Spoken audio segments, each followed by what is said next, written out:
Hello, నమస్తే, ఆదాబ్. మనం ఈరోజు సెకండ్ వీక్ గురించి మాట్లాడుకుందాం. ఫస్ట్, సంజన గారు మనీష్కి ఏ డ్యూటీ లేదని ఒక వర్క్ స్టాకిస్ట్, అంటే దొంగతనం ఎవరు చేయకుండా, ఫ్రూట్స్ అవి ఇవి దొంగతనం ఎవరు చేయకుండా చూడడానికి ఒక డ్యూటీని క్రియేట్ చేసి ఇవ్వాలనుకుంటారు. ఇంకా శ్రీజ గారు, ప్రియ గారు ఇష్టం వచ్చినట్లు నోటికి ఎంత వస్తే అంత మాట్లాడిస్తూ ఉంటారండి.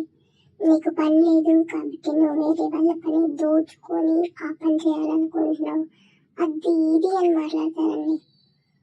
ఇంకా మనీష్ అక్కడ ఉండలేక వెళ్ళిపోతారు. ఫుల్ ఏడుస్తూ ఉంటారండి. ఇక్కడ మనీష్ ఏడవడం జన్యునే, కానీ ఆయన ఏడిస్తే అది నిజమైన జెన్యూన్ ఫీలింగ్. పక్కన ఏడిస్తే కాదండి. ఈ మనీష్ ఆయనేమన్నా అంటే తీసుకోడు, అందరినీ ఇష్టం వచ్చినట్టు మాట్లాడతాడండి. వచ్చి ఇమ్ముతో I don't want to stay in main house, మీరేమైనా బెడ్ ఖాళీ ఉంటే చెప్పండి, నేను అక్కడికి వచ్చేస్తాను అన్నారు. ఇంత మాట్లాడిన మనీష్ నెక్స్ట్ డే మార్నింగ్ వెళ్ళి మళ్ళీ ప్రియా శ్రీజతో మాట్లాడతాడండి. అసలైన కాంగ్రెస్ మనమే అంటారండి.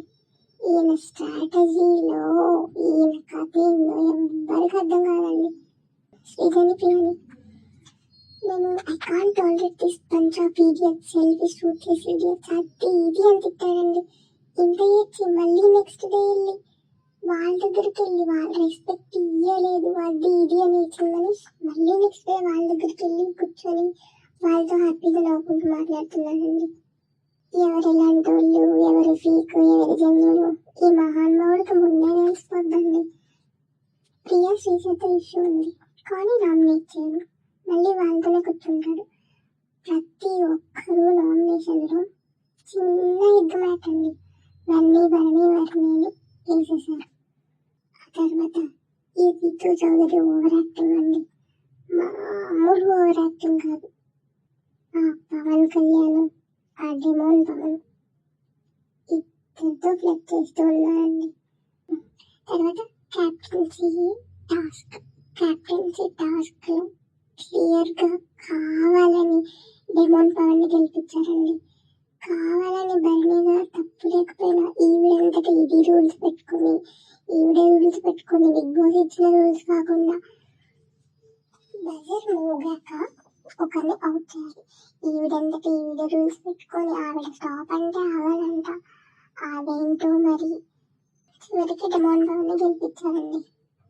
ఇష్టం వచ్చినట్టు రూల్స్ చేంజ్ చేసి ఆవిడ ఇష్టం వచ్చినట్టు ఎవరన్నా మాట్లాడితే ఆవిడ అవుట్ చేస్తారంట. నాగమామ గట్టిగా వేసుకోవాలి ఈ వీకెండ్ రీతుని, లేదంటే నాగమామని అందరూ వేసుకుంటారండి బయట. ఊరికే జోక్ చేశాను. కానీ రీతు వరస్ట్ బిహేవియర్. ఆవిడ తప్పు చేసిందని ఆవిడకి తెలుసు, లోపల ఉంది, బట్ బయటికి నేనేం చేయలేదు, వాడితే తక్కువ ఉండేమో ఉంది అది ఇది అని బయటికి వచ్చి లైవ్లో చేసిన డ్రామా మామూలు డ్రామా కాదు. ఒక్కటే ఏడుపు, కానీ కళ్ళల్లో నుంచి మాత్రం నీళ్ళు రాలేదండి. ఒక్కటే ఏడుపు. ఆవిడ తప్పు చేశాను ఆవిడకి తెలుసు, లోపల ఫీలింగ్ ఉంది. కానీ బయట జనాలకి నేను ఏడిస్తే కొంచెం సింపతి వచ్చింది, నెగిటివిటీ పోయింది. నువ్వేం చేసినా బయట జనాలు చూస్తున్నారమ్మా. రేపు చూడాలి నాగమామ రీతుని తిడతాడా లేదా.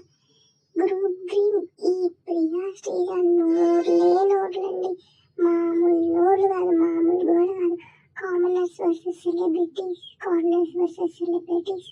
ఏందండి అందరూ గ్రూపులే మాడుతున్నారు. మనీష్ పవన్ ఇద్దరు కలిసి భరణిని అటాక్ చేయడం గ్రూప్ గేమ్ కాదు. ఇమ్ము భరణి గారు పవన్ అటాక్ చేయడమే గ్రూప్ గేమ్. అక్కడ పవన్ని మనీష్ని అటాక్ చేయడం అది గ్రూప్ గేమ్. వాళ్ళ కళ్ళకి అది కనిపించట్లేదా? ఈ బిగ్ బాస్ వాళ్ళకి ఫెసిలిటీస్ ఇచ్చి ఈ సెలబ్రిటీస్ని వాళ్ళకి టెనిన్స్ చేసి వాళ్ళకి అన్ని పనులు చేసి పెట్టించి వాళ్ళకి కూర్చొని దెబ్బ తిని బాగా ఎక్స్ట్రా ఎక్కువైపోయాయండి. చూద్దాం ఈ వీక్ ఫైర్ అవుతాడా లేదా